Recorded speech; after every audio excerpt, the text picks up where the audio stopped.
November 7, 1944. The transport truck rattled to a stop outside Camp Wheeler, Massachusetts, and 23 German women climbed down into the cold American afternoon. Liesel Hoffmann was among them, her gray auxiliary uniform still bearing the insignia she had worn as a nurse in the Wehrmacht Medical Corps.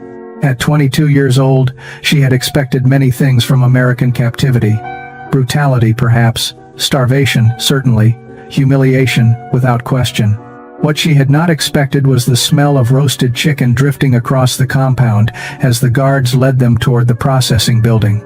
Greta Fischer, a radio operator from Munich, who stood beside Liesel in line, whispered harshly in German, "They're trying to trick us. Making us smell food we'll never taste."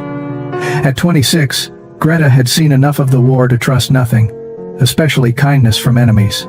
Her sharp eyes surveyed the camp with suspicious calculation, looking for the cruelty she knew must be hiding beneath this strange welcome. Young Anneliese Braun, barely 19, and still looking like a schoolgirl despite her uniform, clutched her small canvas bag tighter. "I haven't smelled real meat in 2 years," she murmured, her voice carrying the hollow echo of prolonged hunger that every German citizen had learned to live with. The other women nodded silently. They all remembered when meat was something that appeared on tables, not just in increasingly distant memories. Frieda Schneider, at 31, the oldest among this particular group, placed a protective hand on Anneliese's shoulder. As a former supply officer, Frieda had spent the last 3 years of the war watching rations shrink and quality deteriorate. She had distributed sawdust bread and watery soup to soldiers who were little more than boys. She knew what real deprivation looked like, and the irony of smelling abundance in an enemy prison camp was not lost on her.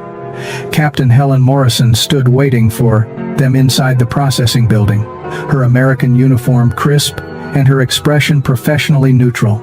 She had been a school principal before the war, and she carried that same mixture of authority and underlying compassion into her military role.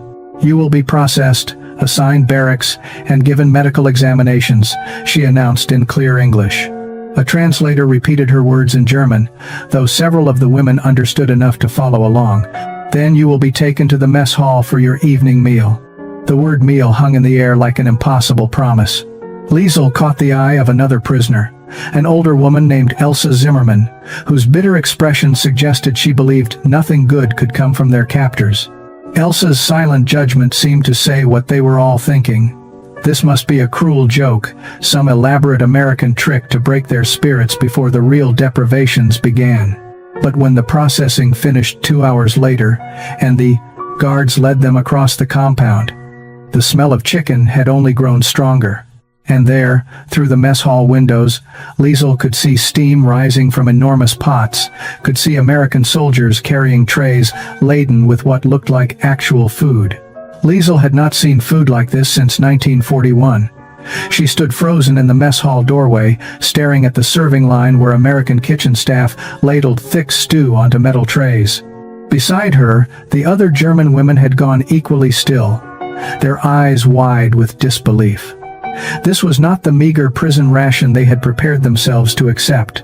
This was more food than most of them had seen on a single plate in 3 years. Sergeant James Patterson stood behind the serving counter, a tall man with kind eyes and the slight drawl of Georgia in his voice. His father had owned a restaurant in Atlanta before the Depression, and Jim had grown up believing that feeding people was one of the most fundamental acts of human decency. He had volunteered for kitchen duty in the army because he could not bear the thought of anyone, even enemies, going hungry on his watch. "Y'all just grab a tray and come on through," he said gently, gesturing to the stack of metal trays at the line's beginning. Private Robert Chen stood beside him, his own family history making him acutely aware of what it felt like to be seen as foreign, as other. His parents had immigrated from China and built a small grocery in San Francisco, where young Robert had learned that food could bridge gaps that language could not. He watched the German women's faces and recognized the expression he had seen in mirrors during his own childhood, when white customers looked at his family with suspicion. These women expected cruelty, and that expectation broke something inside him. Frieda was the first to move forward. As a supply officer, She had learned to assess situations quickly and act decisively. She picked up a tray with hands that trembled slightly, then moved down the line. Sergeant Patterson ladled chicken and dumplings onto her plate, the portions generous by any standard, obscene by wartime German standards. Then came green beans, real butter, a thick slice of bread that was actually white, not the gray mockery of bread that Germany had been producing. Frida's throat tightened, but she kept her face carefully neutral. One by one, the other women followed. Liesel found herself standing before Sergeant Patterson, her tray extended. He smiled at her, not with mockery or superiority, but with simple human warmth. "This here's my grandmother's recipe," he said, though she did not understand his words. She always said chicken and dumplings could fix just about any bad day. He filled her plate until it seemed impossible that the tray could hold more, then added an extra dumpling with a conspiratorial wink. Liesel carried her tray to one of the long tables, her mind struggling to reconcile what she held with everything she had been told about Americans. In Germany, they had been taught that the Allies were cruel, that they starved their prisoners, that surrender meant death, or worse. Yet here she sat, holding more food than her family in Berlin had probably seen in a month. The cognitive dissonance was almost painful. Anneliese sat beside her, tears streaming silently down her young face as she stared at her plate. The mess hall had fallen into an eerie silence, broken only by the sound of forks against metal trays. 23 German women sat in careful formation, eating slowly, almost reverently, as if the food might vanish if they moved too quickly. Liesel brought the first forkful of chicken and dumplings to her mouth, and nearly wept at the taste. It was not just that the food was hot and plentiful. It was that it had been prepared with care, seasoned with actual spices, cooked until the meat fell tender from the bone. This was not prison food. This was someone's grandmother's recipe, offered to enemies as if they were guests. Greta Fischer ate mechanically, her face a mask of controlled emotion. She refused to show gratitude, refused to acknowledge the kindness being offered. To accept this generosity felt like betrayal somehow, like admitting that everything they had been told about their enemies was a lie. She had built her identity around serving the Reich, around believing in the rightness of their cause. A plate of chicken and dumplings should not have the power to crack that foundation, yet she felt it shifting beneath her nonetheless. Across the hall, Elsa Zimmermann pushed her food around her plate with visible disdain, though Liesel noticed she had cleaned half of it already. "They fatten us up like livestock," Elsa muttered in German, her voice carrying to nearby tables. "There is always a reason when the enemy shows mercy, always a price to be paid later." Several of the younger women glanced nervously at their plates, Elsa's bitterness casting shadows over their unexpected meal. But Frida would not let cynicism poison this moment. "Or perhaps," she said quietly in German, her voice carrying the authority of age and experience, "perhaps they feed us because they are not the monsters we were told they were. Perhaps we were the ones who were lied to." The words hung heavy in the air. It was a dangerous thought, one that opened doors better left closed. If the Americans were not monsters, then who were the real villains in this war? Sergeant Patterson moved through the hall with a coffee pot, refilling cups without being asked. He paused at their table, offering refills with that same easy smile. "Y'all need anything else? We got pie if anyone's got room." He mimed eating and pointed toward the kitchen, trying to communicate across the language barrier. Private Chen followed with a tray of apple pie slices, setting them on the table with careful deliberation. Anneliese stared at the pie as if it were a hallucination. Apples, sugar, crust made with real butter. She looked up at Private Chen, her 19-year-old face showing every emotion she could not put into words. "Danke," she whispered, the German word of thanks escaping before she could stop it. Chen smiled and nodded, understanding crossing the boundary that language could not. That night in their assigned barracks, the women lay in cots that had actual mattresses, under blankets that provided real warmth. Liesel stared at the ceiling, her stomach full for the first time in years, her mind churning with questions that had no easy answers. 3 weeks into their captivity, Sergeant Patterson faced an unexpected problem. His kitchen staff had been reduced by half due to a flu outbreak, and he had 40 mouths to feed with only 2 able-bodied helpers. He stood in the kitchen at 5 in the morning, staring at mountains of potatoes that needed peeling and vegetables that needed chopping, calculating whether he could possibly prepare breakfast on time. The solution, when it came, was unconventional but necessary. He sought out Captain Morrison with a request that raised her eyebrows, but ultimately earned her approval. By 6 o'clock that morning, Frida Schneider stood in the American military kitchen, wearing an apron over her gray uniform, a peeling knife in her experienced hands. She had volunteered immediately when the request was translated, seeing an opportunity to be useful, to contribute something beyond passive acceptance of their captivity. Beside her stood Liesel and 3 other women who had raised their hands when asked who had cooking experience. The kitchen became a strange space where former enemies worked side by side, communicating through gestures, demonstrations, and the universal language of food preparation. Sergeant Patterson showed Liesel how to make American-style biscuits, his hands demonstrating the folding technique that created those flaky layers. She watched intently, her nurse's training making her naturally observant of precise procedures. In return, she tried to explain through pantomime how her mother had made Kartoffelpuffer, German potato pancakes, before the war had taken everything, including simple pleasures like eggs and oil. Patterson watched with genuine interest, sketching notes on a pad of paper, trying to capture the technique even without her words. Private Chen worked alongside Greta, who had initially refused to volunteer, but had been persuaded by Frida's pointed reminder that idle hands made captivity feel longer. Chen showed her how Americans cut vegetables, the particular angle of the knife, the rocking motion that made the work efficient. Greta found herself grudgingly impressed by the quality of the produce they were preparing. Real carrots, not the woody, half-rotten specimens that had filled German markets. Fresh onions that made her eyes water with their pungency, not the dried, bitter ones that had been all anyone could find in Munich. The women worked, in concentrated silence at first, but gradually, sounds began to fill the kitchen. Chen hummed while he worked, an old Chinese melody his mother had sung. Liesel found herself humming in response, a German folk song from her childhood. Patterson began teaching them English words for what they were preparing. Flour, he would say, pointing, milk, butter, salt. The women repeated the words carefully, their German accents making the syllables sound foreign and new. By the 3rd day of their kitchen duty, something remarkable had happened.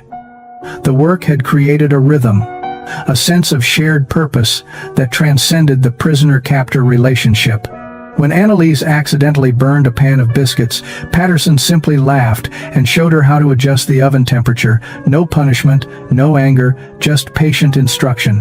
When Chen struggled to understand Frida's attempt to explain a German cooking technique, Liesel stepped in as translator, her English improving daily through necessity and immersion. The meals they prepared together fed both groups, German prisoners and American soldiers sitting in the same mess hall, eating food that hands from both nations had touched.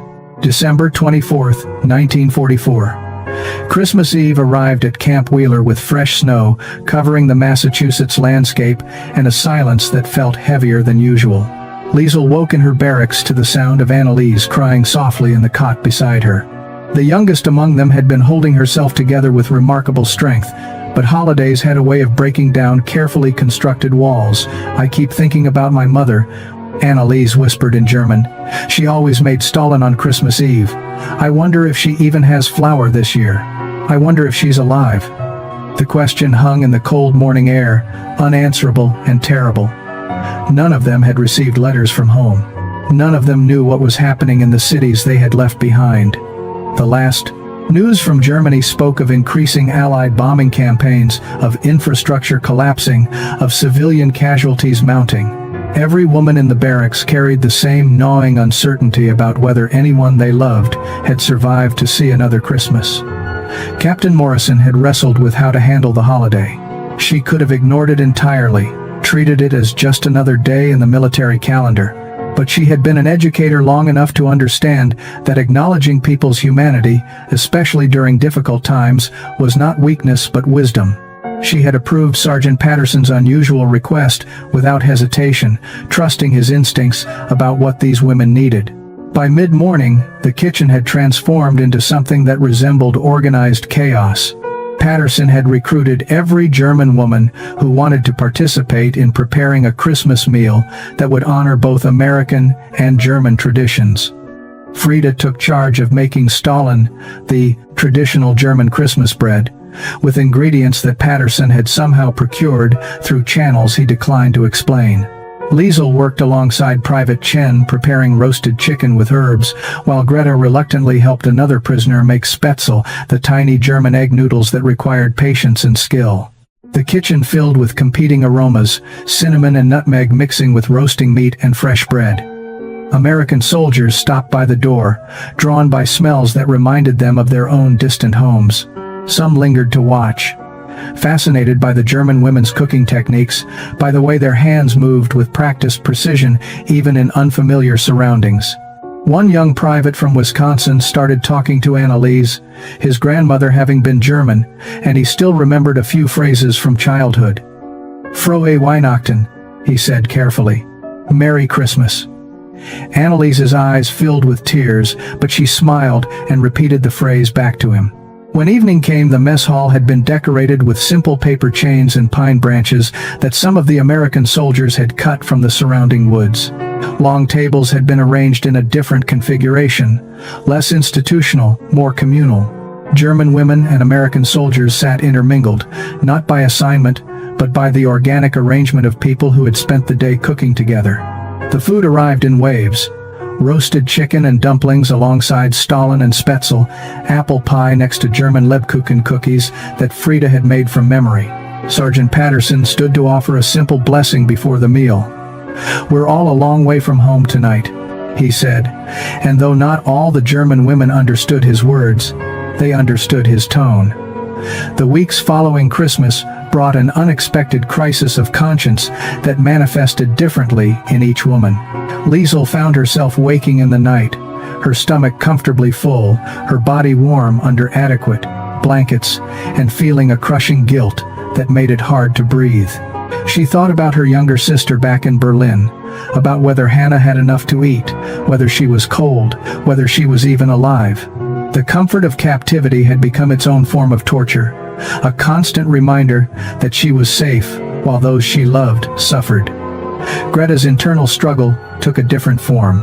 She had begun to genuinely enjoy her time in the kitchen, had started to look forward to the morning routine of food preparation and the quiet camaraderie that came with shared work. This enjoyment felt like betrayal of the most fundamental kind. She was a prisoner of war, captured by the enemy, and yet she found herself laughing at Private Chen's terrible attempts to pronounce German words. She caught herself teaching Sergeant Patterson how to properly season sauerbraten, sharing her grandmother's secret recipe with an American soldier as if they were friends. The realization that she had begun to think of them as friends made her physically ill. In the barracks one evening, Elsa Zimmermann finally voiced what many were thinking. "We are becoming too comfortable here," she said in harsh German, her voice cutting through the quiet conversations. "We eat their food, we work in their kitchens, we smile at their kindness, and meanwhile our countrymen starve. Our families suffer under Allied bombs. What kind of soldiers are we? What kind of Germans?" Her words struck like physical blows, each one finding its mark in the guilty consciences of women who had been trying not to think too deeply about their situation. Frida, who had been mending a torn apron, set down her needle with deliberate care. "And what would you have us do, Elsa? Refuse their food and starve ourselves in solidarity? Will that help our families? Will that change anything except to make us weaker and more miserable?" Her voice carried the exhaustion of someone who had thought through this moral maze from every angle and found no clear path. "We did not choose to be captured. We did not choose this war. All we can choose now is how we behave in circumstances we cannot control." But Elsa would not be consoled. "You speak of behavior, but I see collaboration. I see German women growing fat on American generosity while our nation bleeds.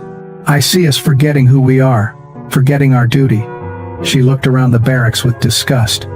"Look at us. We have become pets, grateful dogs begging for scraps from our masters' tables." Annalise, who rarely spoke up in group discussions, surprised everyone by responding, "That chicken and dumplings Sergeant Patterson served us on our first night? That was not scraps. That was his grandmother's recipe. He told me through gestures and his broken attempts at German that his grandmother taught him to cook with love, to feed people as an act of caring."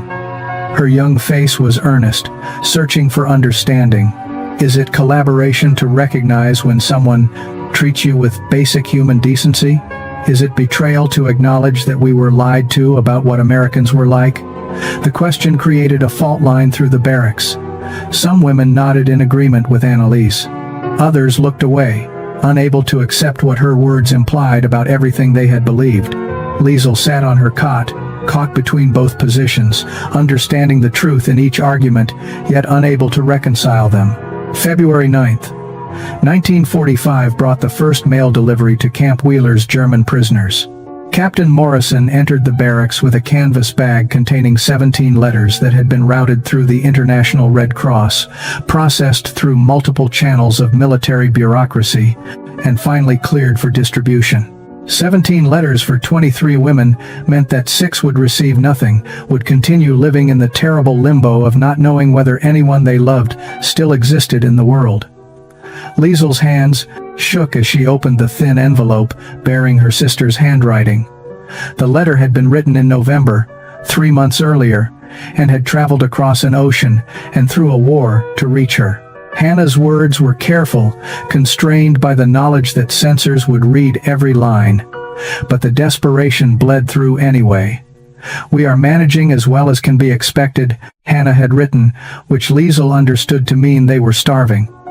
"Mother's cough has improved," which meant their mother was sick and probably getting worse. "We think of you often and hope you are safe," which was the only truly honest line in the entire letter. Across the barracks, Greta sat staring at a letter from her younger brother, Klaus. He wrote from the Eastern Front, his words describing conditions that made Greta's blood run cold. The German army was in full retreat, supplies were non-existent, and soldiers were dying not from battle wounds, but from starvation and disease. "I dream about food, constantly," Klaus had written.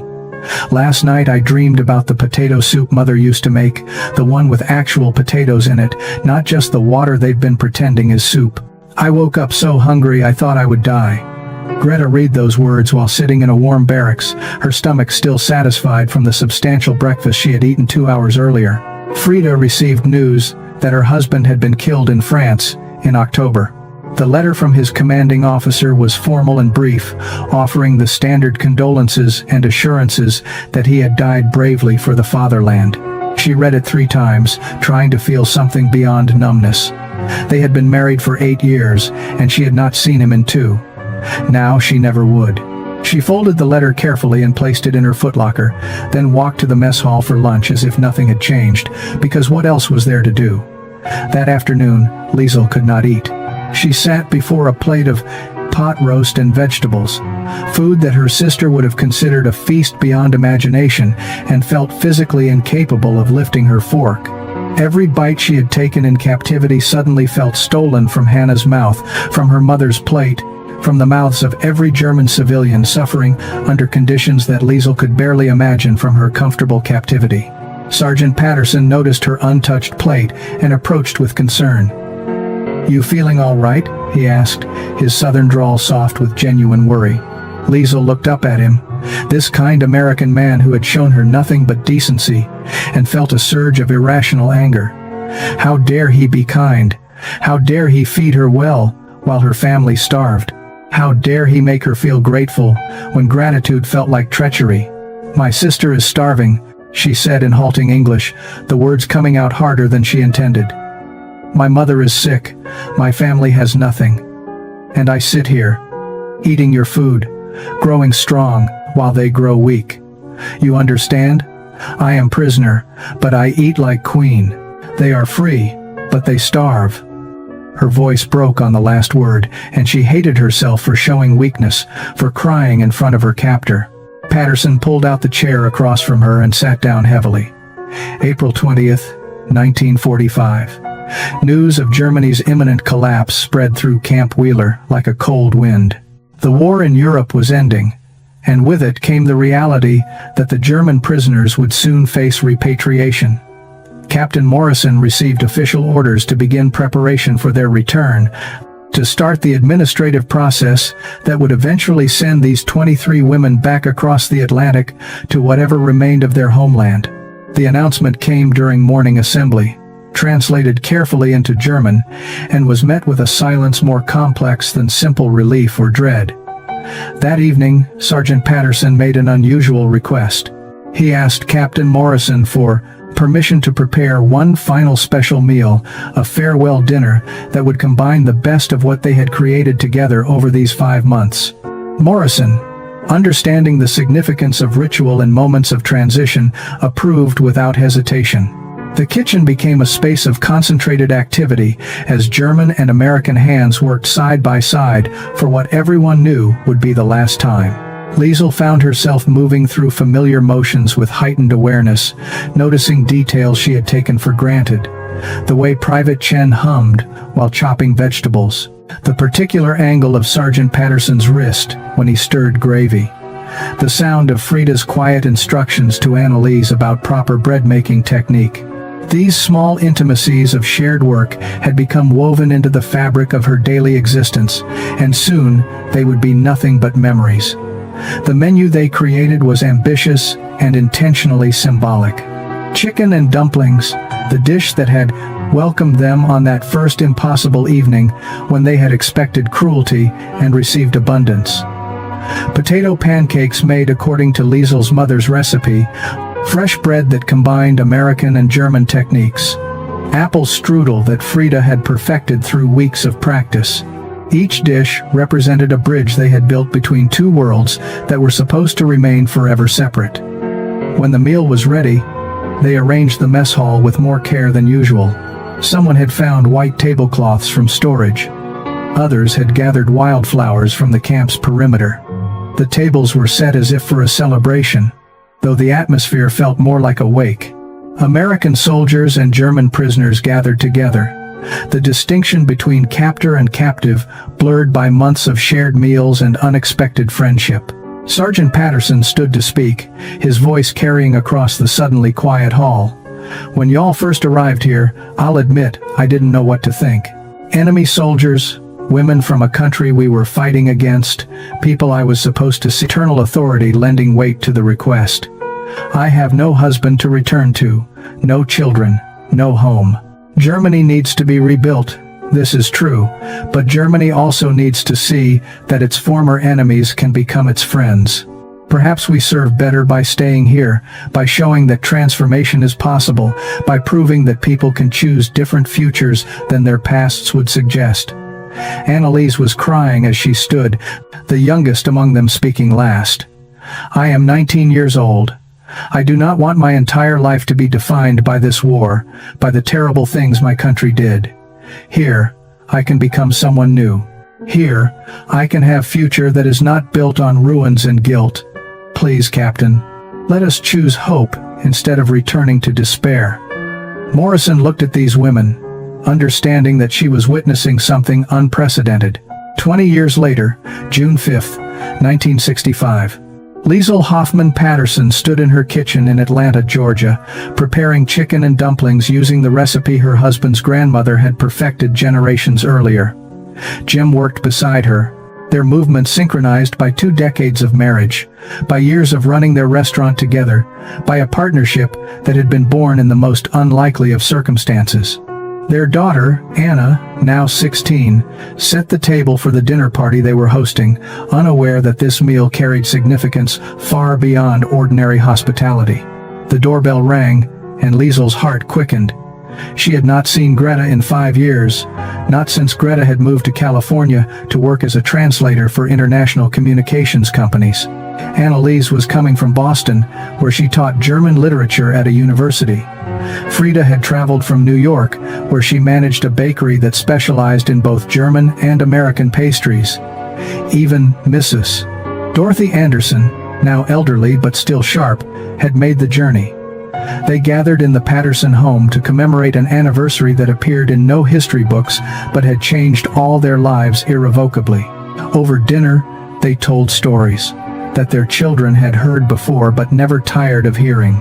They spoke of that first evening in Camp Wheeler, when a simple plate of chicken and dumplings had shattered every expectation they had carried about American cruelty. They remembered Private Chen, who had returned to San Francisco and opened a restaurant where German and Chinese cuisines met in unexpected harmony. They recalled Captain Morrison, who had risked her career by supporting their unprecedented request to stay, arguing to military bureaucrats that showing mercy to former enemies was the truest demonstration of American values. Greta, whose skepticism had once been armor against hope, spoke about the moment she realized that accepting kindness was not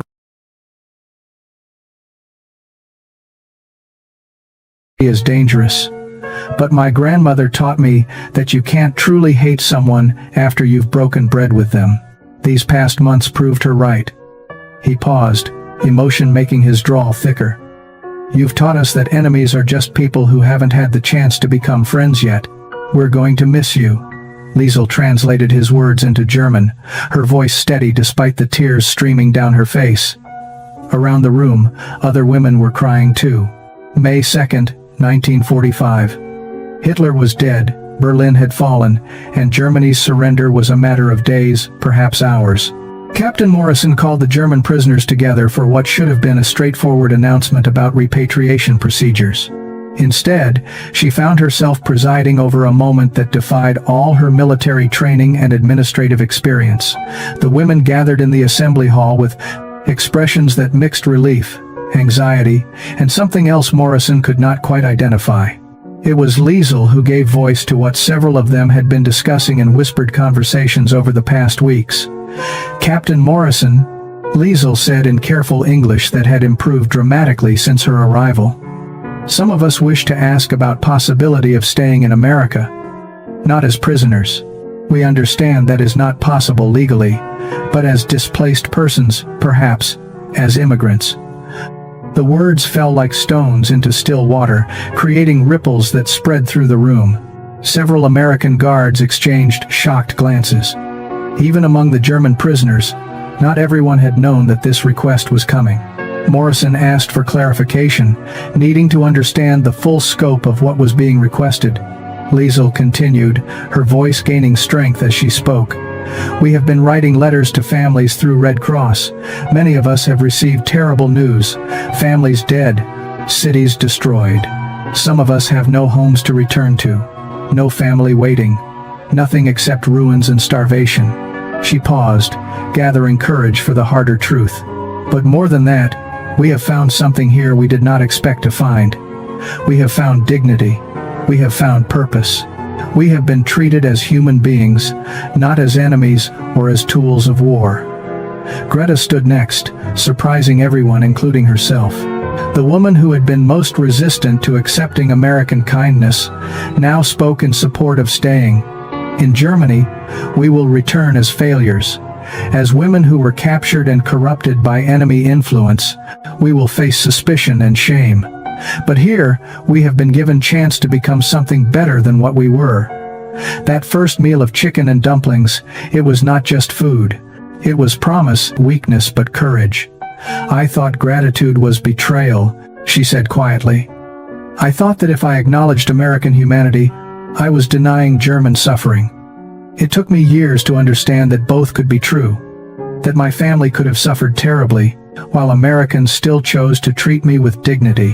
The world was more complex than the propaganda had taught us. Liesel thought about the letters she still received from her sister Hannah, who had survived the war and rebuilt a life in West Germany. Hannah had never blamed Liesel for staying in America, had never suggested that her choice was abandonment. Instead, she had written, "You became a bridge between two worlds. You showed that former enemies could build something better than hatred. That matters more than you know." As dessert was served, apple strudel made by Frida using techniques learned in both German and American kitchens, Liesel looked around her dining room at these women who had chosen transformation over bitterness. They had been prisoners who begged to stay with their captors, a choice that made no sense to those who had not experienced what they had experienced. But they understood what that first meal had represented. Not just food, but the possibility of redemption. Not just sustenance, but hope.